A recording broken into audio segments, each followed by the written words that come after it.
KTV के YouTube channel को subscribe करें और बेल के बटन को दबाना ना भूलें ताकि आपको हर नई आने वाली वीडियो का नोटिफिकेशन बरवक्त मिल सके।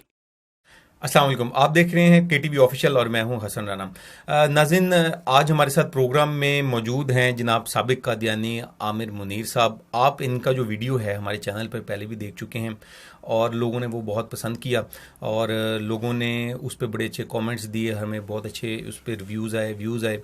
आमिर भाई, हम जो अक्सर लोग जो हैं उनके जहन में होता है कि जो कादियान है उधर क्या है, उधर मतलब ऐसी कादियानियों की कौन सी ऐसी इबादत गाहें हैं। मिर्ज़ा कादियानी की कब्र तो है वहाँ पे, लेकिन कादियानी इतने भाग भाग के कादियान क्यों जाते हैं? उनके नज़दीक कादियान का क्या मुकाम है? और वो नाउज़ बिल्ला वो तो जैसा कि हमने सुना है और बल्कि उनकी किताबों में मेरा सुना क्या मौजूद है कि वो उसको जो है नाउज़ बिल्ला जो है वो मक्का के बराबर कहते हैं, मदीना के बराबर समझते हैं रब्वा को और कादियान को। तो इस बारे में बताइए कि कादियान को जब आप वहाँ पर इतना अरसा आप रहे, आप तकरीबन 2 महीने से अरसा वहाँ पे आपने भी गुजारा वहां पे और अहम मुकामात पे ड्यूटीज भी दी, तो आपने वहां पे क्या देखा और उधर सारा क्या माहौल था, उधर क्या एक्टिविटीज थी? जी, बिस्मिल्लाहिर्रहमानिर्रहीम। जी, सबसे पहले तो मैं नाज़रीन को ये बताता चलूँ कि कादियान जो है वो मैं 2014 में गया था और कादियान जाने की सबसे पहली जो बुनियादी वजह मेरी ये थी कि जब मैं पाकिस्तान में कादियानियत और इस्लाम का तकाबुल लिख रहा था कि कादियानियत और इस्लाम है क्या, तो उस सिलसिले में मैंने वो कादियानियत के वो अकायद जो मिर्ज़ा ग़ुलाम कादियानी के नज़रियात हैं कादियान के बारे में बिलखसूस, वो जब मेरी नज़रों के सामने से गुजरे तो मैंने ये इरादा किया कि मैं कादियान जाऊँ। तो मैंने कादियान जाने का इरादा किया। 2014 में मैं कादियान गया। तो कादियान का वीज़ा मैंने जनाब नगर से ही उनको दिया, अपने दफ्तर वालों को, उन्होंने मुझे वो वीज़ा वगैरह लगवा कर दिया और यहाँ लाहौर से वाघा बॉर्डर के ज़रिए मैं कादियान गया। तो कादियान जाने से वहाँ पे जो कादियानी, मेरी असल में बुनियादी जो थी वो कादियान का जो इनका आगे जलसा आ रहा था कादियानियों का सालाना जलसा, उसके जितने भी बुनियादी लवाजमात थे, जो उनकी ड्यूटीज थी या उनको जितना मैनेजमेंट था वो सारा मेरे ज़िम्मे था। सही। तो एक तो मुझे वो जलसे का माहौल भी देखने को मिल गया और दूसरा कादियान के अंदर रहकर कादियानी को असल जो चेहरा था मिर्ज़ा ग़ुलाम कादियानी की असलियत, जो वो कादियान के बारे में उसके नजरियात थे वो भी देखने को मिल गए। यानी कि कादियानियों के नजदीक वो उसको बड़ा नाउज़ुबिल्लाह मुकद्दस शहर के तौर पे पेश करते हैं। जी, तो उसको आपको करीब से देखने का मौका जी, मुझे वो यूं हुआ कि जब कादियान पहुंचे तो सबसे पहले मिर्ज़ा ग़ुलाम कादियानी का वो घर जिसमें मिर्ज़ा ग़ुलाम कादियानी पैदा हुआ, फिर वो उसमें बैठता, फिर वो उसने जहाँ पे वो चिल्ला कशी की, फिर वो सारी चीज़ें। अब हुआ क्या कि वो वहाँ पे था क्या, अब जिस कमरे में मिर्ज़ा ग़ुलाम कादियानी का बहुत आलीशान महल जो है वो भी उन्होंने बनाया हुआ है। शायद वो जब तस्वीर में भी नाजरीन को दिखा हम कोशिश करेंगे कि आमिर भाई की वो तस्वीरें जो हैं, जो पिक्चर्स हैं, जब वो कादियान में इतना अरसा उन्होंने गुजारा, वहाँ पे इतने अहम मुकामात पे ड्यूटीज दी, तो वो पिक्चर्स भी हम आपके साथ इंशाल्लाह कोशिश करेंगे जरूर शेयर करें स्क्रीन पे। तो उसके बाद वो जो मिर्ज़ा ग़ुलाम कादियानी का एक बहुत बड़ा, जो अंग्रेज साम्राज्य ने मिर्ज़ा ग़ुलाम कादियानी को बहुत बड़ा महल तामीर करके दिया था, वो बहुत बड़ा महल है और जैसे पुराने ज़मानों में बादशाहों के महलात होते थे इस तरह करके। तो उसमें मिर्ज़ा ग़ुलाम कादियानी जिस कमरे में पैदा, उन्होंने उसको एक तबर्रुक की हैसियत से, जैसे आप सल्लम की वो वलादत के, हम जब मुसलमान जाते हैं ना मक्का, तो जहाँ पे आप सल्लम पैदा हुए तो हमारी ये ख्वाहिश होती है कि हम वो जगह, चाहे वो असल में आज इस वक्त मौजूद है या नहीं मौजूद, लेकिन हम वो तारीख के आईने में, तारीख के तनाज़ुर में हम वो ढूंढने की कोशिश करते हैं। तो कादियानी यही करते हैं वहाँ पे। जब वहाँ पे जाते हैं, जिस कमरे में मिर्ज़ा ग़ुलाम कादियानी पैदा हुआ, तो वहाँ पे वो जाके बड़ी लंबी लंबी नवाफिल अदाएं करते हैं, बहुत लंबे लंबे नवाफिल पढ़ते हैं, दुआएं करते हैं और कहते हैं कि हम अपने मिर्ज़ा ग़ुलाम कादियानी, क्योंकि हमारा नबी था और आज हम अपने नबी की जगह के ऊपर हम तौबा इस्तिग़फ़ार करेंगे, शायद अल्लाह हमारी बात कबूल कर ले। अच्छा, ठीक है जी। फिर उसके बाद मिर्ज़ा ग़ुलाम कादियानी ने एक बैतुद्दुआ के नाम से कमरा बनाया हुआ है, कमरा बैतुद्दुआ, उसका नाम ऊपर लिखा हुआ है बैतुद्दुआ। अब मिर्ज़ा ग़ुलाम कादियानी उसमें बैठ कर जो उसको ये जो जल्लाश की तरफ से इल्हामात होते थे, ठीक है, शैतानी इल्हाम, शैतानी ख्वाबें और वो नंगी औरतें नहाती, उसी कमरे में आज कमरा मौजूद है। अच्छा, आज भी वो कमरा मौजूद है जो सीरतुल मादी में लिखा हुआ ना कि मिर्ज़ा ग़ुलाम कादियानी जिस कमरे में बैठता था और किताबें लिखता, उसके पीछे एक नंगी औरत नहाना शुरू हो गई खुरे में। जी जी, वो तो उसको कहते हैं ना कि उसका ज़हनी तवाज़ुन ठीक नहीं था। नहीं, वो कादियानी, वैसे मैं एक बात करूं, कादियानी कहते हैं ना कि उसका तो ज़हनी तवाज़ुन ठीक नहीं था। अब ये देखें, अब ये बात है कि कादियानी कहते हैं कि उस औरत का ज़हनी तवाज़ुन ठीक नहीं था। हाँ जी। अगर उसका ज़हनी तवाज़ुन ठीक नहीं था तो उस जब पूछा गया कि सीरत अल-मादी में पूरा वाक़या लिखा हुआ है, तो उसने कहा कि मिर्जे के मुतालिक पंजाबी में कहा इनू केड़ा वेखदा है। ठीक है, अगर उसका ज़हनी तवाज़ुन औरत का खराब था तो उसको इतना पता है कि इनू केड़ा वेखदा है, जिसका दिमागी तवाज़ुन उसको पता ही नहीं क्या हो रहा है। तो बहरहाल उसी के साथ उसी हुजरे में ऊपर सीढ़ियों में मिर्ज़ा गुलाम कादियानी ने एक छोटा सा कमरा बनाया हुआ है। अब कादियानियों को, मैं वहां पे था तो मैंने कहा यार ये कमरा और इसकी इतनी अहमियत क्यों है? बैत दुआ है जी। अच्छा, पूछा गया यार बैत दुआ है तो बाकी अल्लाह की मसाजिद जो बाकी बात गए वो दुआ करने की जगह नहीं है।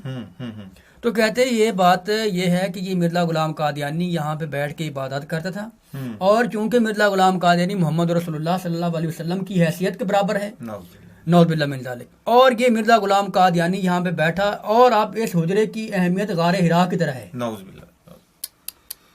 नाज़रीन, आप देख सकते हैं, सुन सकते हैं कि आमिर साहब ऐसी शख्सियत नहीं है कि अगर कादियानी ये कहते हैं कि जनाब बस मौलवियों का तो काम है कि जनाब हम पे इल्ज़ाम लगाना और इतने 100 साल से ऊपर अरसा गुजर गया। आमिर साहब वो शख्सियत हैं, आमिर भाई वो शख्सियत हैं कि जो कि ना सिर्फ साबिक कादियानी हैं बल्कि ये मुरब्बी रह चुके हैं और अहम ओहदों पे फायज रह चुके हैं और तबलीग कर चुके हैं। आपने हमारे पहले एक चैनल पे एक वीडियो इनका ज़रूर देखा, और जिन नाज़रीन ने अभी तक नहीं देखा तो इनका पहला जो हमारा वीडियो वो ज़रूर देखें। उसका जो लिंक है वो हम चैनल में डिस्क्रिप्शन पे भी आपको दे देते हैं। वो बड़ा अहम वीडियो है। ये सब बातें जो कर रहे हैं, सॉरी मैंने आपको रोका आमिर भाई, लेकिन यह बड़ा अहम था ये बताना नाज़रीन को कि ये सारी बातें हम अपनी तरफ से नहीं कर रहे जी। ये बताना जरूरी है नाज़रीन को, हमारे जो व्यूअर्स हैं, कि हम सारी बातें अपने पास से नहीं कर रहे। ये कादियानियों का बहुत बड़ा प्रोपेगेंडा होता है ना कि ये अपनी तरफ से करें। तो सीरत अल-महदी मिर्जा गुलाम कादियानी के बेटे की लिखी हुई किताब है जिसका हवाला दिया उन्होंने, वो हमने नहीं लिखी है, वो कादियानी जाकर अपने बुक स्टोर से खरीद सकते हैं। जी बिल्कुल। तो जब वो मैंने देखा कि यार ये इतने इस कदर कादियानी यहाँ पे इस कमरे को अहमियत क्यों दे रहे हैं, तो उस वहाँ पे उनके मुरब्बी थे, मैंने उनसे पूछा, मैंने कहा हज़रत ये क्या माजरा है? उन्होंने कहा कि मुरब्बी साहब ये क्योंकि मिर्ज़ा गुलाम कादियानी साहब जो हैं वो हम उनको आप सल्लल्लाहु अलैहि वसल्लम की हैसियत के ऊपर मानते हैं, तो इसलिए ये उनका यहाँ पे बैठकर इबादत करना दरअसल गारे हिरा का दिल है। ठीक है। अब मैं क्योंकि वहाँ पे एक इस्लाम की जस्तजू में गया हुआ था, इस्लाम को देखो यार, ये जो कादियानियत के ऊपर मुसलमानों की तरफ से इतराज़ात लगाए जाते हैं, मुसलमानों की तरफ से ये कहा जाता है कि मिर्ज़ा कादियानी ऐसे हैं, मिर्ज़ा साहब ऐसे थे, वो सारी चीज़ें जब मैंने वहाँ पे देखी ना, तो वो मेरे एक अंदर से एक अजीब सी कैफियत उठना शुरू हो गई कि यार ये जिस तरफ हमें ले जाया जा रहा है, यार ये इस्लाम तो नहीं है। इस्लाम तो कहता है कि गारे हिरा की हैसियत क्या है, ठीक है, वैसा तो हो ही नहीं सकता कोई। वही ना, इस्लाम ने तो दुनिया के ऊपर इस्लाम ने मक्का को जो अहमियत दी, मदीना को अहमियत दी, गारे हिरा को अहमियत दी। तो अब 2 पॉइंट मैंने नोट कर लिए, एक तो मिर्ज़ा की पैदाइश का जहाँ पैदा हुआ, दूसरा गारे हिरा मेरे सामने आ गए कि यहाँ गारे हिरा भी मौजूद है। अब जलसे के दिन करीब आ गए, कादियान का जलसा 26 दिसंबर को स्टार्ट हो गया, लोग वहाँ पे आना शुरू हो गए। अब जब लोग कादियान के जलसे के ऊपर आना शुरू हुए तो अब वो मेरे ज़हन में जो मैंने पढ़ा हुआ था ऐन कमालात इस्लाम में, मिर्ज़ा साहब ने कहा है कि हज जो है वो असल जो हज के मफहूम है, जो असल हज करने के बाद जो उसके मकसूद व मतलूब हुआ करते हैं, वो मक्का में लोग नफली हज करने को जाते हैं। अब मक्का का हज जो है वो ज़िल्ली तौर पे मनसूख हो चुका है। अब असल हज जो है वो कादियान का जलसा जो है, ये जलसा सालाना, इसके ऊपर आएंगे तो आपको हज के मकसद व मतलूब मिलेंगे, मकसूद व मतलूब आपको यहाँ आकर मिलेंगे। अब हज के मकसूद व मतलूब क्या है जो कुरान ने हमें सिखाए हैं। जी जी। रसूल पाक सल्लल्लाहु अलैहि वसल्लम की हदीस है, मिशकात शरीफ की किताब अबुल ईमान है। आप सल्लल्लाहु अलैहि वसल्लम ने फरमाया है कि जो बंदा ईमान की हालत में हज करता है और हज के तमाम मनासिक को खुशू व खुदू के साथ अदा करता है, या वसल्लम के मफहूम है हदीस का, तो उसके पहले गुनाह माफ़ फरमा दी जाते हैं। अब मालूम हुआ कि मुसलमान को आप सल्लल्लाहु अलैहि वसल्लम ने हज का जो मकसूद व मतलूब बनाया, ईमान की हालत में गुनाहों की माफ़ी। अब इसका नतीजा ये हुआ। अब मिर्ज़ा क्या कहता है कि नफली हज वहाँ करेंगे और हाजी का जो असल मफहूम है वो आपको कादियानी मिलेगा। नाउज़ुबिल्लाह, यानी कि सारे गुनाह माफ हो जाएंगे। सारे गुनाह माफ हो जाएंगे। नाउज़ुबिल्लाह। अब ये सारी चीज़ें मैं उस वक़्त जब मैं एज ए मुरब्बी के तौर पे था, वो सारी इतनी मेरे ज़हन में नहीं थी। अच्छा, अब जो जलसा सालाना स्टार्ट हुआ, तो जलसे सालाना कादियान का जो जलसा था उसका सब लोग वहाँ पे मुख्तलिफ ममालिक से आना जमा हो गए कादियान में। 10,000 के करीब पाकिस्तान से भी गए हुए थे कादियान। जी। तो वहाँ पे इन्होंने ना वो मनासिक अदा करना शुरू कर दिए। अच्छा। अब क्योंकि मेरी ड्यूटी थी जो भी कादियान के जलसा में लोग आ रहे थे उनको वेलकम करना, और उनको वेलकम करके फिर उनको उनकी रिहाइश गाहों तक पहुँचाना, ये मेरी जिम्मेदारी थी। तो मेरे साथ और भी मेरे मुआविन थे।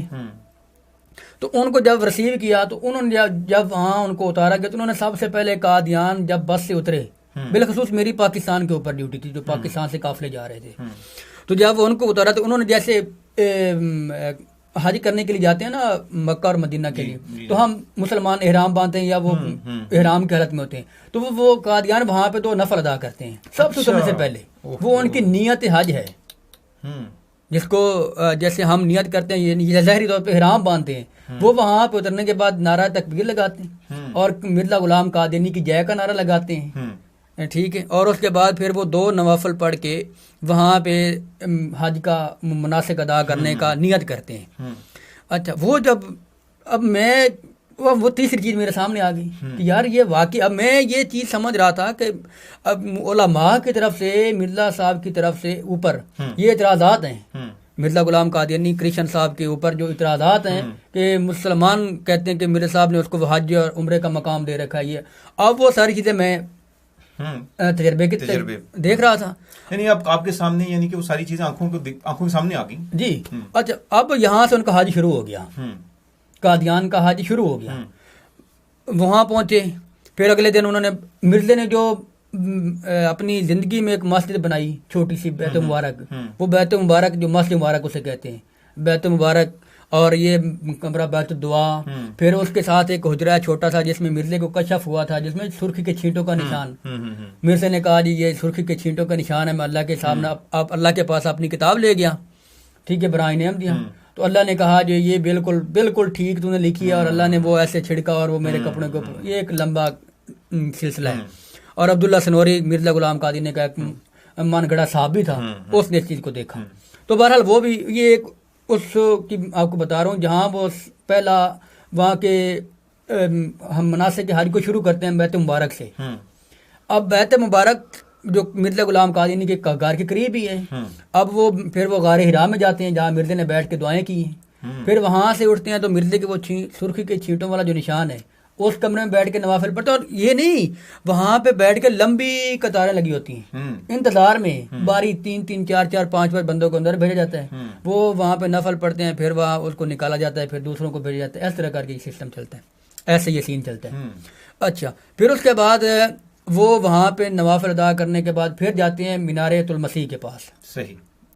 अब मीनारतुल मसीह जो मिर्ज़ा ने सारी ज़िंदगी इश्तिहार दे देकर लोगों से चंदा इकट्ठा किया, और फिर उसके बाद उसके बेटे के मतलब के ज़माने में कंप्लीट हुआ, बशीरुद्दीन के ज़माने में, तो अब ये वहाँ पे जाकर उसके तवाफ़ करते हैं। अस्तग़फिरुल्लाह। अब उसके करीब ही मिर्ज़ा के बाप की कब्र है, गुलाम मुर्तज़ा, मीनारतुल मसीह के बिल्कुल करीब है दाएं तरफ। तो अब वो मीनारतुल मसीह जो है वो बैत अक़सा में है, वहाँ से सीढ़ियाँ उतरते हैं, मिर्ज़े के घर के ऊपर से गुजरते हुए फिर जाते हैं मीनारतुल मसीह के पास। अब मीनारतुल मसीह का ये तवाफ़ करते हैं, उसके गिर्द घूमते हैं ऐसे ना, यहाँ पे घूमते हैं ऐसे हाथ उठा के ना, तो सारा उसके गिर्द घूमते हैं। अब मालूम क्या यार, ये आप मीनारतुल मसीह के पास खड़े होकर दुआ क्यों करते हैं? तवाफ़ तो बैतुल्लाह के अलावा तो जायज़ ही नहीं है। अब ज़ाहिर सी बात है, ये तो अब देखें, ये इनको खुद अकल में इनकी आनी चाहिए, कादियानियों के, ये बात अकल में इतनी मोटी सी तो आनी चाहिए कि ये तो तवाफ़ तो बैतुल्लाह के अलावा तो तवाफ़ हो ही नहीं सकता।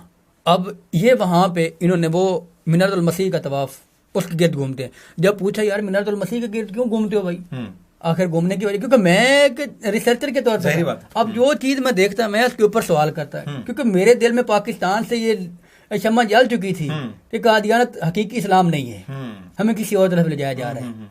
मैंने फिर वो कादियान वो जाकर जब वो तवाफ उनको करते देखा, मैंने पूछा यार ये क्यों आप ऐसा करते हैं? कहते जी तवाफ हम इसलिए ऐसा इसको करते हैं क्योंकि आप सल्लम की हदीस के मुताबिक मीनारतुल मसीह के ऊपर एक मीनार के ऊपर दमिश्क की मशरिकी जाने की एक मीनार होना था जी, जिसके ऊपर ईसा अलैहिस्सलाम नज़ूल करना था। और मिर्जा ने ज़हरी तौर पे इसको जनाब बनाया है। तो ये एक मुकद्दस हैसियत है और इसलिए हम इसका तवाफ करते हैं। अच्छा, वैसे मुनीर भाई, मिनारतुल मसीह के ऊपर हम एक पूरा वीडियो करेंगे ताकि जिन नाजरीन को मिनारतुल मसीह से मुतालिक नहीं पता तो ताकि हम उनको भी बता दें कि ये मिर्ज़ा कादियानी ने, जैसा कि अहादीस में आया है कि हज़रत ईसा अलैहिस्सलाम जब नज़ूल होगा तो वो दमिश्क की जामिया मस्जिद में उसका मीनार होगा और वहाँ पर नज़ूल करेंगे। तो कादियानियों ने क्या किया कि वो मिनारतुल मसीह तो दमिश्क में शाम में होना था, लेकिन मिर्ज़ा कादियानी ने, जैसा कि मुनीर भाई ने बताया, सारी ज़िंदगी पैसे जोड़े और ताकि मैं भी एक जाली मीनार खड़ा कर दूँ कादियान में। तो वो उसकी पैसे और चंदे ले लेके खाता रहा और उसकी ज़िंदगी में पूरा भी नहीं हुआ। और उसके बेटे की ज़िंदगी में फिर आखिरकार उन्होंने खुद अपने हाथ से बना के उसको मिनारतुल मसीह बना दिया। इसकी डिटेल में हम इंशाल्लाह वीडियो एक कंप्लीट करेंगे जी ज़रूर इंशाल्लाह। तो हज़रत उसके बाद ना मिनारतुल मसीह के गिर्द मुझे चक्कर लगाने के मालूम हो गया कि यार ये चक्कर क्यों लगाते हैं। अच्छा, उसके बाद फिर ये वहाँ से चक्कर लगाने के बाद फिर जाते हैं मिर्ज़ा की कब्र पे। अच्छा, इनके पहला मनासिक वहां से शुरू हुआ, जहाँ से उतरे। फिर ये अगर मैं भूली ना तो फोर्थ नंबर आ गया जी, 4 नंबर आ गया। फिर जाते हैं मिर्ज़ा की कब्र पे। मिर्ज़ा की कब्र, क्योंकि मिर्ज़ा ने वो जो बहिश्ती मकबरा बनाया और वो सारा सिलसिला, फिर उसके बाद उसका एक छोटा सा बाग उसने बनाया जिसमें वो उसने अपनी अज़वाज को भी ठहराया, नुसरत जहाँ लोगों को। तो वहाँ पे जाके मिर्ज़ा की कब्र के ऊपर ये बड़ी तजर्रो के साथ आइज़ी करते हैं। फिर मिर्ज़ा की कब्र को सजदा भी करते हैं। बहुत से कादियानी ऐसे हैं जो कि मिर्ज़ा की कब्र यानी कि कब्र के करीब तो नहीं जाने देते, जंगला लगाया हुआ आगे से, चार दीवारी नहीं, वैसे जंगला लगा हुआ है। अब बहुत से कादियानी जो है वो जैसे सजदा करते हैं। जब पूछा गया सजदा क्यों करते हैं, अल्लाह के नबी की कब्र है। अल्लाह के नबी आप सल्लम तो फरमाते हैं कि तुम मेरी कब्र, मेरी जो मरकद है, मेरी आरामगाह है, आप उसको ऐसा ना करो। बेशक हदीस में आया, हदीस है, ये हदीस का मफहूम है। तो मिर्ज़ा कहता है जी, मिर्ज़े के मानने वाले वहाँ पे जी उसको इतना कर रहे हैं जी, ठीक है। अच्छा, फिर वहाँ से होने के बाद फिर ये जाते हैं जलसागाह। ये एक दिन का अमल हो गया इनका। ये उन्होंने सुबह फजर की नमाज के बाद से लेके इन्होंने ये 10 बजे तक ये सारे अमल करने होते हैं। 10 बजे के बाद फिर इन्होंने जाना होता है जलसागाह। ये बहुत बड़ा एक जो इन्होंने खरीदी हुई काफ़ी बड़ी जगह है, वहाँ पे जिसके टेंट वगैरह कैंप लगा जलसे का तमाम किया होता है। वहाँ पे जलसा गुजारते हैं। फिर ज़ोहर असर की नमाज जमा करके पढ़ते हैं वहाँ पे। फिर ज़ोहर असर की नमाज जमा करने के बाद फिर ये मगरिब को वो असर से थोड़ा सा पहले वो नशिस्त बर्खास्त होती है, जो उनके तकारीर वगैरह होती हैं। फिर उसके बाद फिर जाते हैं मिर्ज़ा की कब्र पे। फिर मिर्ज़ा की कब्र पे जाते हैं। फिर मिर्ज़ा की कब्र से होते हुए फिर ये लोग बैतो दुआ में जाते हैं। बैतो दुआ में फिर मगरिब इशा की नमाज़ें पढ़ने के बाद फिर ये अपने वापस चले जाते हैं। फिर अगले दिन ये 10 बजे से पहले मराहल करते करते फिर ये चले जाते हैं मिर्ज़े के घर से लेके जो रेलवे स्टेशन है कादियान का। क्योंकि मिर्ज़ा वहाँ अपने घर से लेके रेलवे स्टेशन तक वो वॉक करता था। ये कादियानी की जितनी भी मिर्ज़ा की सीरत की किताबें हैं, सीरतुल मादी है, हयात तैयबा है, ठीक है जी, वो सारी किताबों में अंदर ये बात मौजूद है कि मिर्ज़ा अपनी घर से लेके रेलवे स्टेशन तक अपने मन गढ़त साहबियों को लेके, अपने हवारियों को लेके वहाँ पे सैर करने को जाता। और सीरतुल मादी में ये भी लिखा है कि मिर्ज़ा साहब अपनी नुसरत जहाँ शमक शलो को भी घुमाते थे वहाँ पे ना। जब वो बगैर पर्दे के घूम रही थी तो किसी ने पूछा, मिर्ज़ा साहब आप अल्लाह के नबी हैं, आप पर्दा करवाएं। उसने कहा मैं इस पर्दे को मानता ही नहीं हूँ, मैं इस्लामी पर्दे को मानता ही नहीं। तो बहरहाल उन्होंने ना ये मिर्ज़े ने, अब ये उनका नाज़रीन इकराम यहाँ पे गौर कीजिए कि कादियान में मिर्ज़े के घर से लेकर रेलवे स्टेशन तक के जाने का जो अमल है इसको सही कहते हैं, यानी कि सफ़ा मरवा की हैसियत देते हैं। ठीक है। अब मतलब कि ये कहते हैं अब हर एक बच्चा, बूढ़ा, औरत, जवान जिस जरिए वहाँ पे जाए एक बार उसने कादियान के गांव से लेकर रेलवे स्टेशन तक लाजमी जाना है। क्यों जाना है जी? वजह क्या तुम्हें जाने की? भाई जाने की हमें वजह ये है कि हमारे मनासिक हज में ये चीज़ है। हम हज का असल मकसूद और मतलूब पीछे ज़हन में है। जी जी बिल्कुल, मिर्जा कादियानी की जो तालीमात, मिर्ज़ा कादियानी की जो तालीमात हैं, हैं उनको इन्होंने पूरा करना। और फिर मिर्ज़ा ने खुद ही लिखा ना कि मैंने ख्वाब में देखा कि मैंने कुरान में 3 शहरों के नाम हाँ देखे जी, हैं, जी, जी। मक्का, वो मदीना और कश्फ कादिर। कश्फ में कहा ना, हाँ तो उसने जी। कश्फ में कहा, तो उसी ने अपने ही किताब में के अंदर लिखा है कि कश्फ जो है वो ऐसा ही होता है, बेदारी की एक सूरत है। हाँ जी। और कादियानी ये कहते हैं ना कि जी असल में इसका वो जवाब ये देते हैं ना कि वो तो कश्फ है, तो हाँ कश्फ तो इख्तियार में नहीं, लेकिन मिर्जा कादियानी ने मलफूजात के अंदर लिखा है कि जो कश्फ है वो भी बेदारी की ही सूरत है। हाँ जी। अच्छा, अब वो सही करने के बाद फिर आते हैं जलसागाह में। जलसागाह 2 दिन हो गए, जलसागाह अब कंप्लीट होने की तरफ जा रहे हैं। फिर तीसरे दिन मिर्ज़ा का जो मिर्ज़े ने वो हिंदू एक मेरे ख्याल में सौदागर मुलावा माल था, जिससे मिर्ज़ा गुलाम, मेरे ज़हन में से नाज़रीन उसका नाम यही था मेरे ख्याल में, कि मिर्ज़े ने जैसे उसकी अपनी अंगूठी के ऊपर अल्लाह सल्लल्लाहु बेकाफ़िन अब्दो लिखवाया था। ठीक है। अब ये नाज़रीन कादियानी जो है, अब तीसरे दिन का अमल ये है कि जो मिर्ज़े के दूसरे कादियान के गिर्द मकामात थे जहाँ मिर्ज़ा बैठ के कोई ना कोई चवले मारता था, ठीक है ना, अब ये कादियानी वहाँ पे जाके बैठना अपने लिए सादत समझते हैं। अच्छा, ठीक है। अब मिर्ज़े के जो घर के करीब बागात है, ये जिस छप्पड़ में मिर्ज़ा नहाता था, अब ये उस छप्पड़ में, वो छप्पड़ तो खत्म हो गया। अब वो छप्पड़ के ऊपर उस वक्त प्रताप सिंह बादल था, वज़ीर आला पंजाब को, वहाँ का शेख प्रताप सिंह बादल, तो उसने काफी इनको ग्रांट दी उस साल जलसे में। बल्कि वो जलसे में भी आता रहा है, और उसने पाकिस्तान मुखालिफ तकरीरें भी की हैं अपनी असेंबली के अंदर, जी पंजाब से उधर की इंडियन असेंबली जो है। हाँ जी। तो वो प्रताप सिंह बादल जो है उसने वहाँ पे ग्रांट दिया। वो छप्पड़ जो है ना, उन्होंने छप्पड़ को, नीचे वो छप्पड़ है, ऊपर उन्होंने वो शीशा वगैरह लगा के उसको उन्होंने कवर कर दिया। अच्छा। अब ये बेचारे वहाँ पे जाके उसको वहाँ पे बैठ के दुआएं करते हैं। अच्छा, यानी छप्पड़ में नहा तो सकते नहीं। हाँ, नहा तो सकते नहीं, अब वहाँ पे बैठ के दुआएं करेंगे। अच्छा, दुआएं करने का अमल जब खत्म होता है, फिर वो जो मिर्ज़े के, अब वो देखें, अब वो है हिंदू की दुकान, अब भी वो हिंदू की दुकान है, अब भी वो हिंदू की दुकान है, जिससे मिर्ज़े ने वो अंगूठी के ऊपर सल्लल्लाहु बेकाफ़िन अब्दो लिखवाया, और ये वहां से अंगूठियां खरीदते हैं तबर्रक के तौर पे, तबर्रक के तौर पे। अच्छा, अब इसके बाद मैंने कहा यार आप ये क्यों खरीदते हैं? अब ये क्यों खरीदते हैं? अभी एक हिंदू की दुकान है, हिंदू को तो नापाक है, वो कुरान को तो हाथ ही नहीं ला सकते जब तक वो पाक ना हो, क्योंकि अल्लाह सल्लल्लाहु बेकाफ़िन अब्दो कुरान की आयत है, कुरानी आयत है। तो कुरानी आयत, तो कुरान तो कहता है कि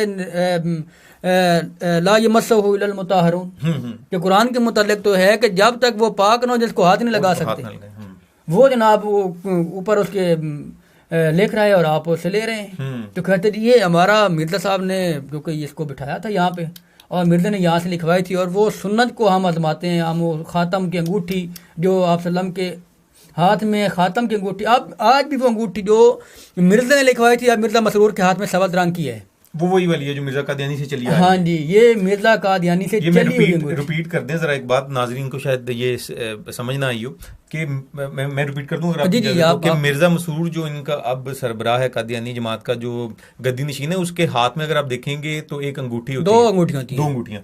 तो एक अंगूठी जो है वो मिर्ज़ा गुलाम कादियानी के दौर से ही चली आ रही है, सब्ज़ रंग की जो जी, और वो उसी हिंदू की बनी हुई है जी, वो उसी हिंदू की बनी हुई है सब्ज़ रंग की अंगूठी। अच्छा, फिर वो वहाँ से अंगूठी लेते हैं। फिर उसके बाद मिर्ज़ा गुलाम कादियानी के घर में कुआं है, जी जी, अगले ज़माने में कुएं होते थे ना, जी जी, तो मिर्ज़ा के घर में वो कुआं है। अब ये वो कुआं है नाज़रीन इकराम, जिससे मिर्ज़ा गुलाम कादियानी को मिर्ज़ा के चचाजाद जो इमाम दीन और निज़ाम दीन थे, वो पानी नहीं पीने देते थे कि तूने रसूलुल्लाह सल्लल्लाहु अलैहि वसल्लम की ज़ात के बारे में बकवास की। वो मुसलमान रहे हैं, ठीक, वो मुसलमान थे, और उन्होंने मिर्ज़े का इस कदर शदीद उसको पानी, एक डोल पानी का नहीं देते थे। यार तुमने हमारे नबी को गालियां दी। तो अब कादियानी उस कुएं के अंदर से पानी निकाल के पीना आपने लिए आबे ज़मज़म तस्वर करते हैं। अब ये आबे ज़मज़म की हैसियत कुरान में क्या है जी? हज़रत इस्माईल अलैहिस्सलाम का वाक़या, कि इस्माईल अलैहिस्सलाम वो अजीम, अब इस्लाम के अंदर बल्कि इंसानियत के अंदर सबसे बड़ी कुर्बानी जो दी गई है बाप बेटे की, बेटे की कुर्बानी वो इस्माईल अलैहिस्सलाम की कुर्बानी दी गई।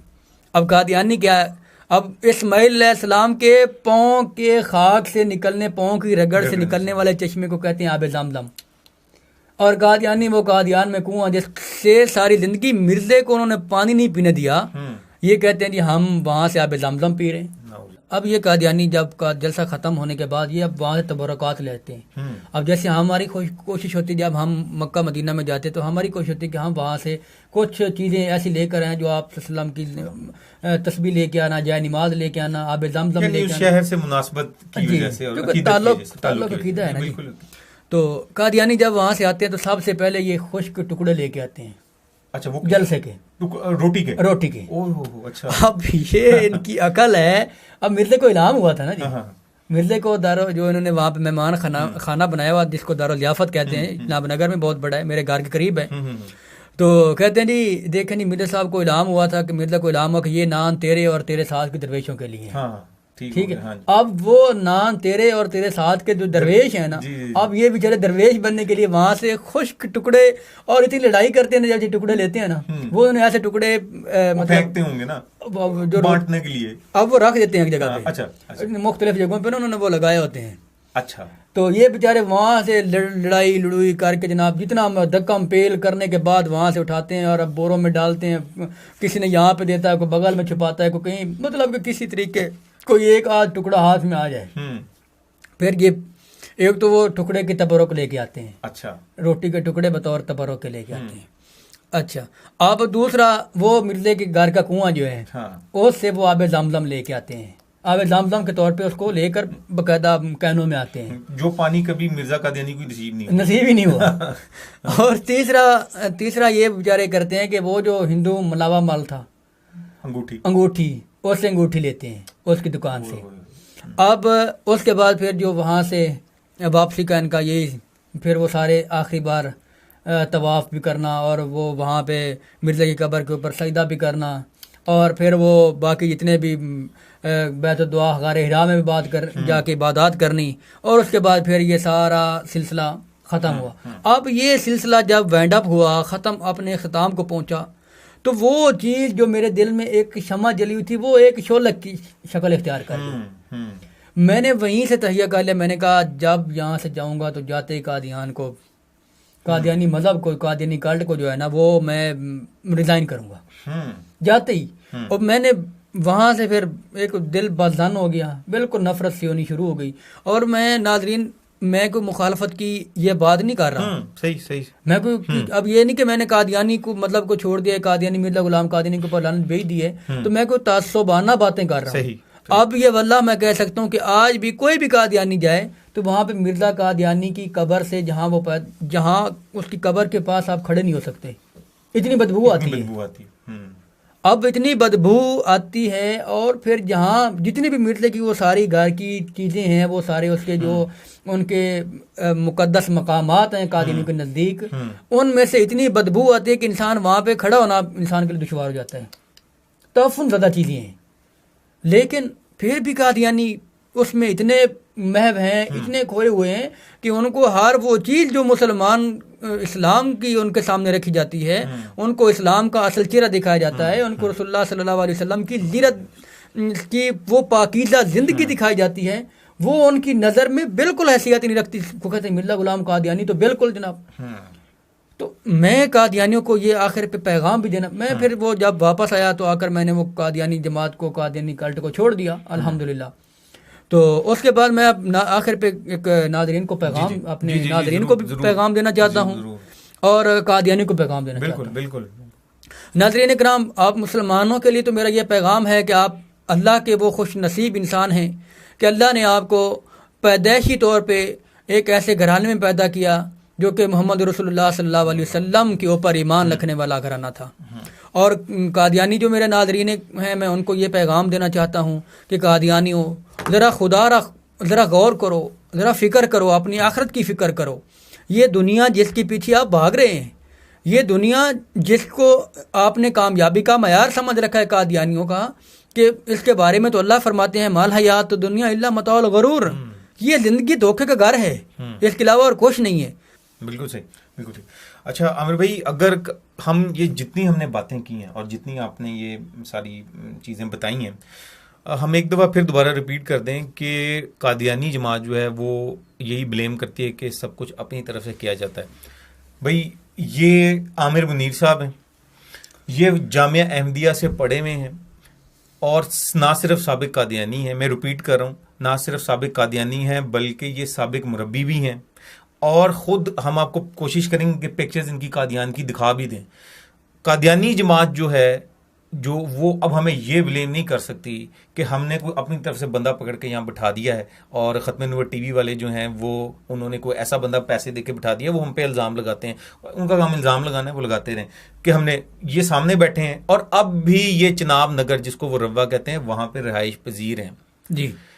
कोई कादियानी अगर ये समझता हो कि हम झूठ बोल रहे हैं, कोई कादियानी अगर ये समझता हो कि जनाब ये सब प्रोपेगेंडा हम कर रहे हैं, सिर्फ इसके पीछे ये झूठ है, ये सच नहीं है, और वो सच की तलाश करना चाहता हो, लेकिन उसके लिए शर्त है कि वाकई वो मुतलाशी हो हक का, वो हमसे रब्ता कर सकता है। व्हाट्सएप नंबर हमारा स्क्रीन पर मौजूद है, लेकिन मनाजरों के लिए नहीं, व्हाट्सएप के ऊपर टाइम ज़ाया करने के लिए नहीं। फेस टू फेस हमारे साथ मुलाकात करें और फेस टू फेस मुलाकात करके जो उसके क्वेश्चंस हैं उसको हम आंसर करेंगे, और इंशाल्लाह ताला हो ही नहीं सकता कि वो कन्विंस ना हो और वो इस्लाम कबूल ना करे। क्यों आमिर भाई? बिल्कुल ऐसे ही है। तो वो अगर आए हमारे साथ बैठें, बातचीत करें और हम उनको वेलकम करेंगे और हमारे साथ बातचीत करें। जी नाज़रीन, ये था आज का प्रोग्राम। आप KTV ऑफिशियल के यूट्यूब चैनल को सब्सक्राइब करना ना भूलिएगा ताकि आप तक हमारे जो नए वीडियोज़ हैं उनकी अपडेट्स जो हैं बर वक्त मिल सकें। आमिर साहब और हसन राना को इजाज़त दीजिए। अल्लाह हाफ़िज़।